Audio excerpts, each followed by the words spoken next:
Good evening, everyone. Hello. So, welcome to the student talks of this week. One with uh, Debojit. I'm using the net, but yeah, the very first talk will be from Debojit. So, it'll be on not just where to move, but how to coordinate the challenge of dual mom. But before Debojit starts his talk, as these talks were the Robotics Cafe talks were primarily meant for students to start with, so that it can have a better interconnection and all of the students know what others are doing. Apart from the industry talks, so that you can have a connect between the students and the industry, and then the faculty will give the overview of different robotics talks that are robotics topics that are been happening. So this is the first talk in the entire series that we are pulling it out, which is from Debojit. So he's currently at IIT Gandhinagar pursuing his BTech and Tech dual degree, and he's a member of IITGN Robotics Club at IITGN and working with Harish PM. He is also a visiting researcher at Smart Robots Design Lab at Tohoku University, Japan, and he has been previously associated with Adverb Technologies and given a talk at Roscon India 2025. He is a TEDx speaker and a lot of other things he does in his free time also. So with that, we welcome Devajit to give his talk. Thank you for the introduction, Professor Sujeet. That was really amazing. So most of the introduction part is already done, so I'll skip the introduction. So this talk is about not just where to move, but how to coordinate the challenge of dual arm manipulation. As we are entering an era where humanoids are getting more and more introduced in the human environment, dual arm manipulation becomes like a really important skill that robots needs to have. And we can already see the amount of dual arm manipulation work, the bimanual manipulation work that has started recently. So yeah, most of the introduction part is already done. So I'm currently at Tohoku University in Japan. I am doing a part of an exchange here as a visiting researcher. And I'm still working on bimanual manipulation, and then also spend some time sharing what I'm currently working on. So let's start with the main idea. So if we open LinkedIn or YouTube, we would be spammed with the amount of videos that we have on agile actions that robots can do, from backflips, front flips. But if you actually see the amount of work that is done on manipulation, you wouldn't see a very reliably performing everyday manipulation task in real world. So even in robotics conferences nowadays, we see a lot of robots in the wild doing all of these agile actions. But when it comes to manipulations, it's still in some structured environment that's being done. So the real question is that why is manipulation so difficult? So we have all seen these videos. Now coming on to the part that why manipulation is so difficult, if we do compare it with like an allied field, that is locomotion, we can see that still deploying locomotion policies and robots are difficult. Doing anything on hardware is difficult. But if we just draw a comparison between locomotion and manipulation, we'll kind of realize that the robots that you design for locomotion are quite compact. It's comparatively easier to set for manipulation. And there is kind of a repeated structure in locomotion that finding manipulation becomes like really difficult.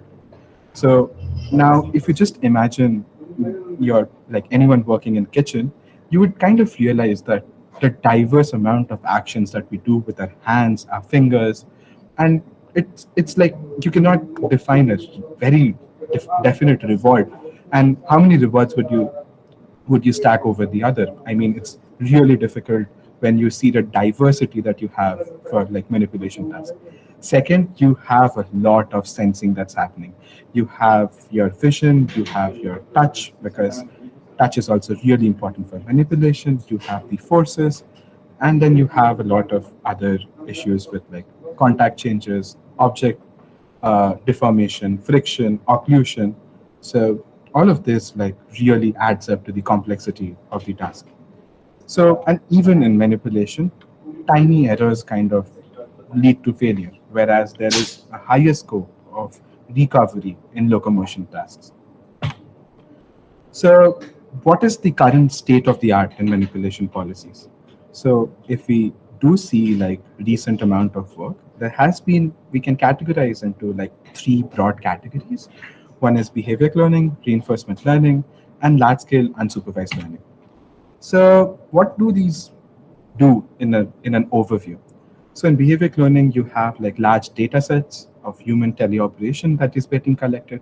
In reinforcement learning, as I was talking about rewards just the previous slide, you have a lot of reward functions that are designed to achieve a task. It's very similar to like playing a game where you have certain amount of rewards that you're getting to maximize your task performance.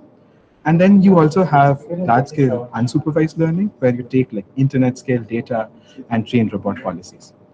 I mean, it's the this field is getting really interesting because there's a lot of large scale unsupervised learning available. So, what are the caveats or challenges that we can see from like these broad categories? If we see behavior learning, it requires a lot of high quality demonstrations. And if you're changing the environment, you again need to do more amount of demonstrations to train a model. And reinforcement learning, as I was talking about, reward design is pretty difficult. Large scale unsupervised learning, it's really interesting, but how do you get like forces, tactile feedback out of videos on YouTube or the videos that are getting recorded? So these are the big challenges that make manipulation really difficult. I mean, we can really see impressive demonstrations for a particular task, but if you talk about generalization of all the tasks that humans do, it's pretty rare. So, what is the approach that we at IIT and Robotics are proposing? So, the idea is that classical control theory still, it has good stability, good safety convergence. But yeah, it is true that it has heavy hand tuning and you have a lot of hard coded models. And on the other hand, learning methods, they are very good at inferring from like context of the surroundings. So if I want to locate an object in the scene, that's easy. But they don't incorporate the physics that we require like in totality. So there are some physics, or like we have physics informed neural networks and all of those, but they kind of encode the equations of motions that we are trying. But if we want a model that is really understanding the physics, you don't have that information coming out of a neural net.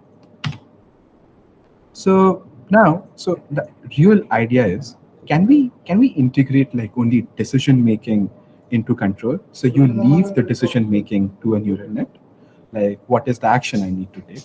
But all of these other things are more like a classical. So imagine that an AI is just a decision maker about the action that needs to be taken, and the action is still like really classical in nature. So here are a couple of bimanual tasks that we do day to day. This is not the exhaustive list, but let's try to identify if there are some amount of like patterns that are there in these kind of tasks, like some bimanual patterns that we can observe. Based on like the different traits that we have for bimanual activities, can we like categorize these bimanual activities into like different families?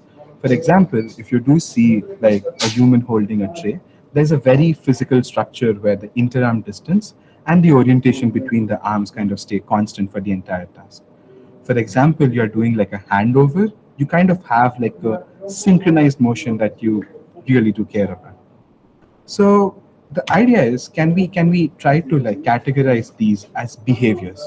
So these are some of the categories that we initially have categorized them, and we like to call them like bimanual temporally coupled motion, bimanually spatially coupled motion, and bimanual uncoordinated motion. So what's the traits that I was talking about in the previous slide? In all of the tasks that you see in this blue box, these are mostly like places where you need synchrony. What do I mean by synchrony?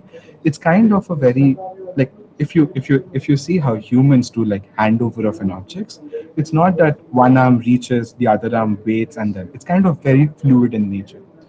And a lot of these tasks also do fail, as we will see, if you don't have this fluidity or you don't have this synchronization. Second is the spatially coupled motion, where you basically have, like, as I was talking about, the interarm distance really constant over the entire period of task. So let's see what can we do with the synchronization. So I'll not cover much of the technical parts. I'll just give an overview of it. But I'll link the papers that would be available really soon on my Google Scholar, which you could have a depth of. So here we can see this is a collaborative project that we did with Adverb Technologies. This was a collaborative project that we did with Adverb Technologies.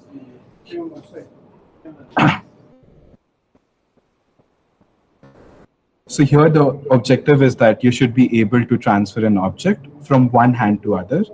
And the goal is about synchrony. So you'll see that both of these robots are kind of reaching at the handover goal at the same point in time.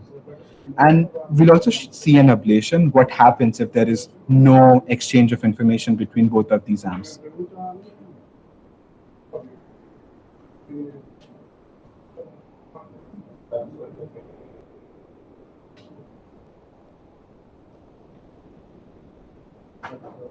So now let's see the similar demonstration on a half humanoid platform about the same handover task.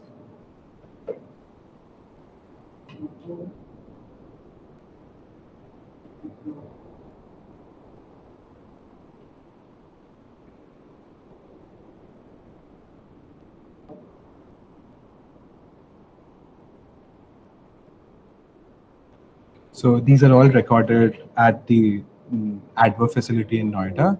This is one of the test platform for the humanoid that they have recently released. So now the idea is that what if you have obstacles around this path? These are not like predefined trajectories. All of the actions that you're seeing are like online tracking that's happening.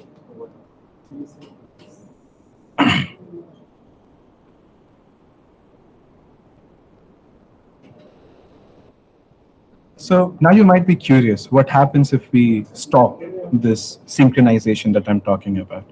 So these are like purely just commanding the robots to go to a target person together.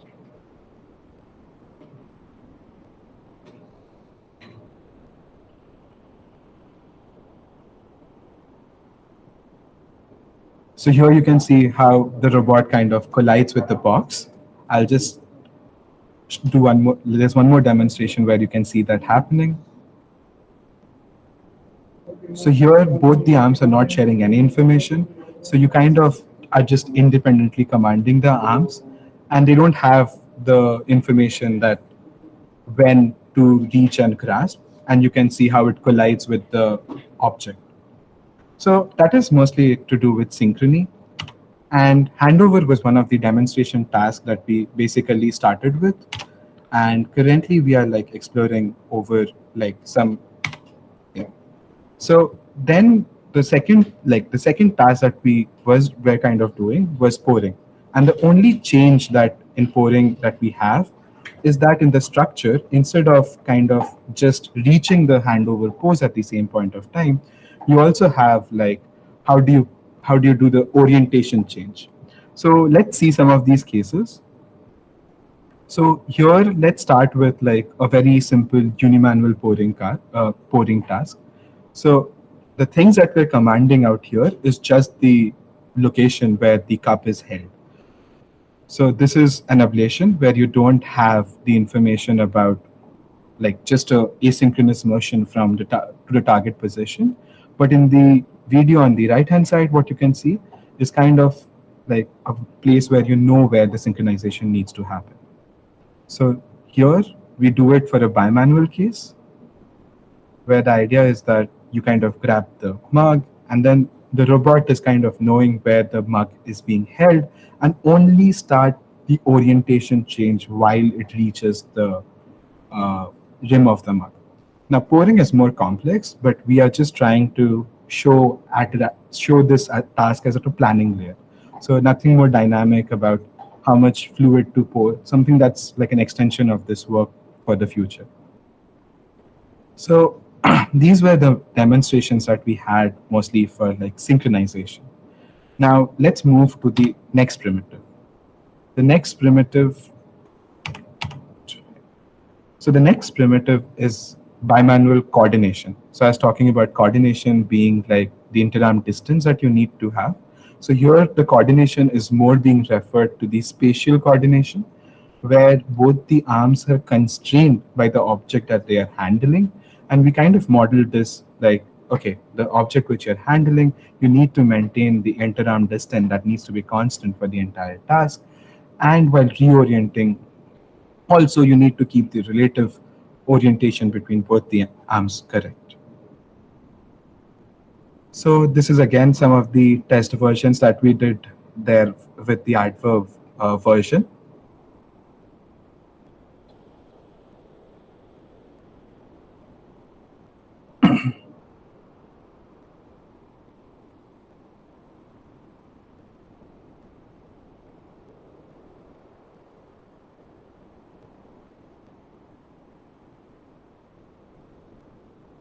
So these are some of the initial tasks we planned to do with the framework.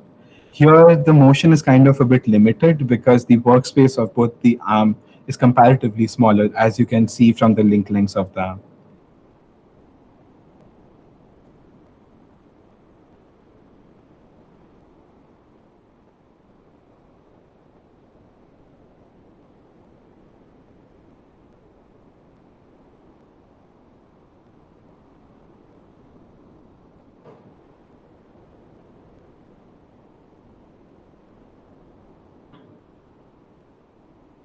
So the idea is that when you have a constrained workspace, can you also like utilize the full form factor of the humanoid to do the task?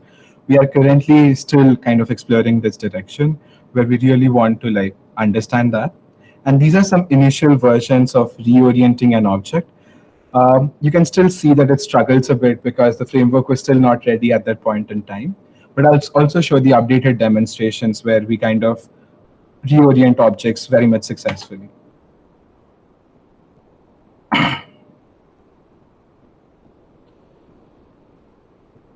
Debojit, just a heads up. You have another 4 minutes. Okay, sure. I'll just take 5 more minutes maybe. Yeah. Sure. So that was mostly about like spatial coordination. Here, there are some more tasks where we kind of do spatial coordination for like in a. So here you can see some of the examples where we are doing spatial coordination with two different manipulators tabletop. And again, if you do see, both of these arms are like kinematically different. One is a 6-DOF robot, one is a 7-DOF robot.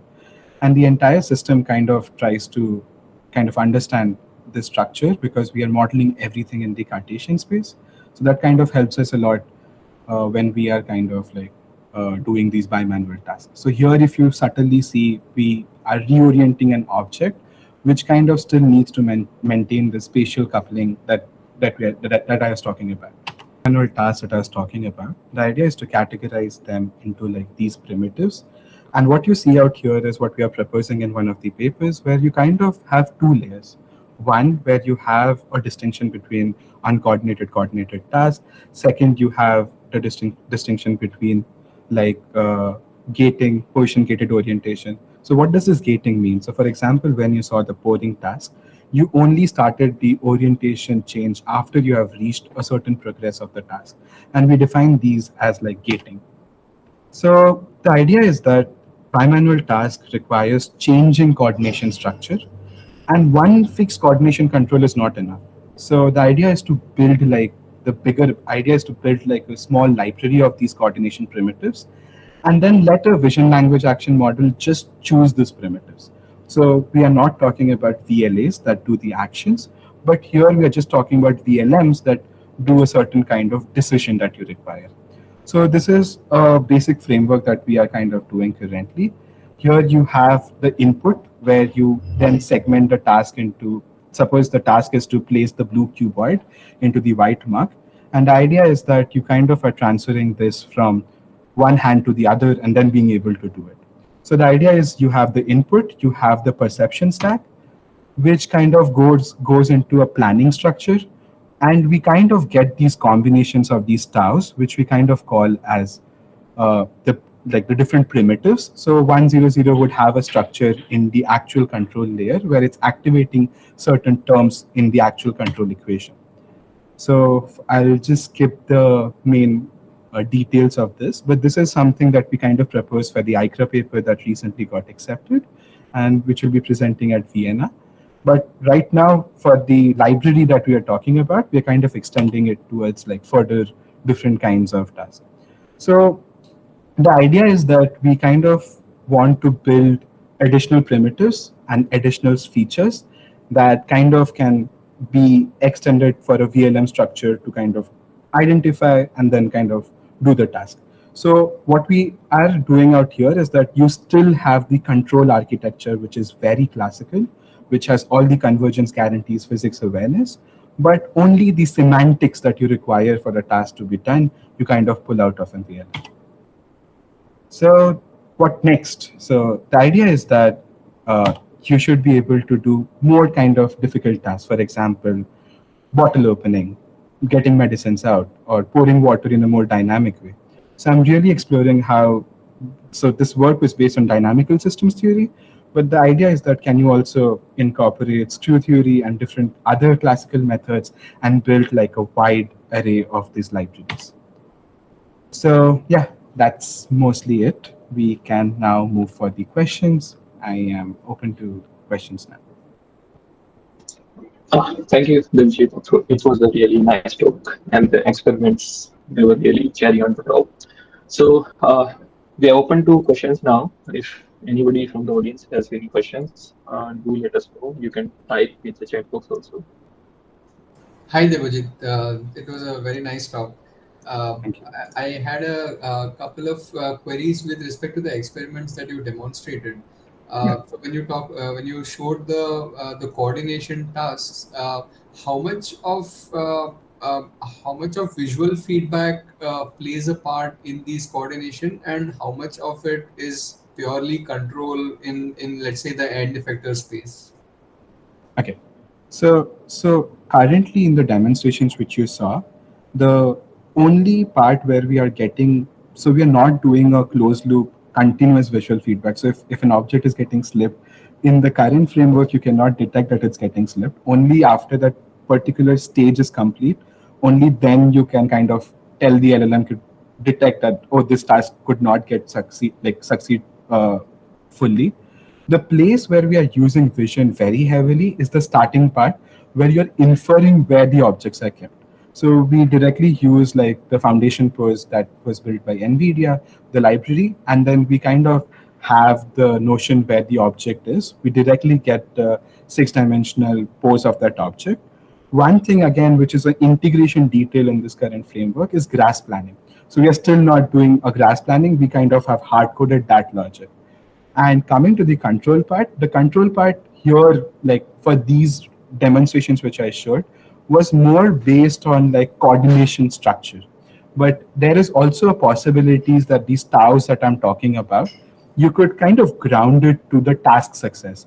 So if you kind of design these taus to also take information that, oh, what is the object being like, is it slipping? So if you can track the center of the object with the end effector, you could make these taus also behave dynamically. But currently, the videos which I showed, you don't have that kind of a behavior, because the objective of that paper was to show coordination primitives for like bimanual manipulation. I hope I could clear your question. Yeah, yeah. One follow up. So I've been following the work of physical intelligence. I'm sure you might have heard of Yes. this. Yeah. So one of the bold statements that Carol Hausman had made in one of the podcasts is the classical robotics approach, where we talk of bucketing things in perception and let's say for ground robot navigation, that will be overhauled by VLA. So do you see some signs of such a statement in the work that you are doing, or do you think that classical control will still play a part in certain subsystems? So, I mean, I'm still very young to answer that question because I just have 3 years of robotics experience. But Okay. what do I feel in general is that even last time I was at Humanoids, and there were like this bold statements made that classical control theory, model-based control is like dead. Okay. And then the next day we had a workshop on like model-based control theory, and you would have people standing behind because there were no seats left because there were still people who were interested in model-based methods. I mean, one of the bigger things, like this is one of the ways of using hybrid methods. There could be more hybrid methods that you could use. So I don't see classical control theory really failing. I still, what I do see in future is that if you want to do like the task what I was talking about, like bottle opening, right, Mhm. pouring or getting medicines out. So what you do is that you embed the classical structure into the network. So I do see that really working out.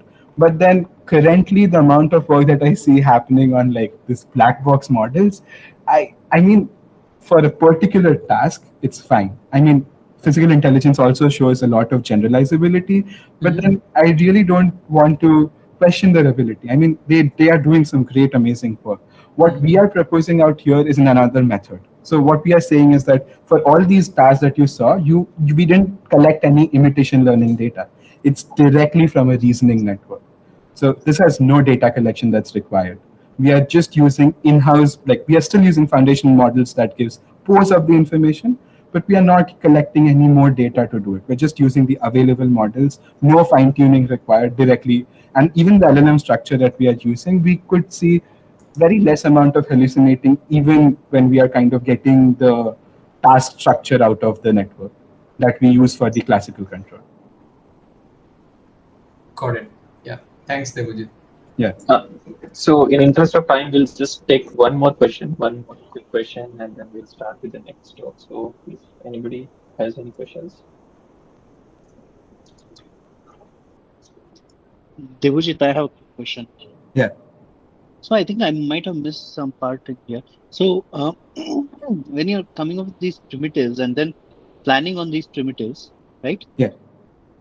So what kind of like are you using any kind of reward structure here, or No. how are So you coming up with the training data? Is my there is no training that's happening. Yeah. So here you're doing more open, like the controls itself, right? Yeah. So there is this dynamical systems theory, which is Yes. really old. I mean, any field So uses now this. my question is, Yeah. so if I want to use RL agent to do the same, have you tried comparing with it? Like, because there's a lot of RL work happening in this space Yeah. So for so manipulation, especially. So I can point out to two papers. One was Twin, that was at ICRA 2025, and another was Parak 2, which was kind of the benchmark, like the workshop paper of the same paper. So if you do see that paper, that really compared all of these kind of tasks, like the task which I'm talking about, pouring, handover, coordinated transfer. And if you do see the performance of RL agents, VLAs, the task success rate is really like it's not that great. I mean, because and the point that they are trying to make is that you don't have spatio-temporal reasoning in those models. You don't know how to coordinate both of the arms in those models. So the idea is I haven't made those comparisons myself, but I have seen those papers that really like, so the current work which I'm doing, the benchmarking we are doing based on that. But we are not using the RL agent, we are just using the LLMs to give you the structure and then just integrating it. And also And it's then in the not. current structure, current Yeah. model that you're Yeah. running, so how good of a model do you need of the arm itself? Or how easy is it to actually, like if you're tuned these parameters, how easy is it to move to a different arm? Or Yeah. have you So tried those? as you can see, I'm running the robots in velocity control mode. I don't change any gains out there. Like you could see the diverse hardware that I use, from humanoids to like these tabletop arms. So one thing is that these are not low cost hardware for sure. So if you are, I haven't done a comparison with like Piper arms or something of that sort. I'm sure that there the issues would be higher because there is a lot of play in those arms. Coordination would not take into consideration those plays. But then what I do really see a method that could work out for these low cost hardware is that how about you just train an RL model to give you a correction term, which you kind of superimpose to this. So you're not still doing a full joint space, 12 dimension or 14 dimension, depending on the dimension of the robot. You're just doing like a correction term that basically supports your classical method. Okay. So Yeah. that's a way I Thank do you. look forward. Yeah. Thanks. I think in the interest of time, I think we'll end the session, end the current talk and begin the next talk. Let's thank Debojit once again. Thanks a lot, Debojit, for a great Yeah. talk.